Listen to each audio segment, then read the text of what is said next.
Welcome to day 14 of changing my life style. ఏంటి ఇంత పద్ధతిగా ఎలా రెడీ అయ్యాను అనుకుంటున్నారా?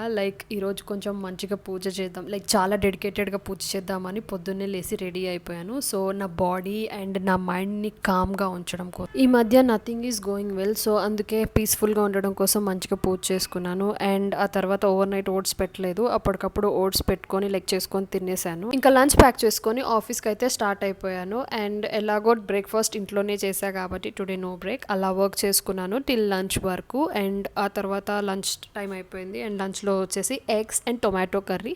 ఇంకా నా వర్క్ అయిపోయింది, సో అందుకే మా కలీగ్స్ని సతాయిస్తున్నాను అనమాట.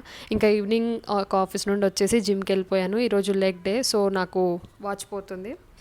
అసలు ఏం ఎక్సర్సైజెస్ సరిగ్గా చేయలేకపోతున్నాను. లెగ్ డే వస్తే చాలు I'm unable to do anything. చాలా పెయిన్స్ వస్తాయి అసలు. ఎందుకో మరి నాకు షోల్డర్స్ పుల్స్ అవే మంచిగా అనిపిస్తున్నాయి. అండ్ ఏమైనా టిప్స్ ఉంటే చెప్పండి please, regarding the gym. I really need it. And అలా జిమ్ కంప్లీట్ చేసుకొని మంచి చికెన్ రైస్ చేసుకొని తిన్నాను. It really came well guys. ఎప్పుడైనా నేను రెసిపీ షేర్ చేస్తాను రీల్లో.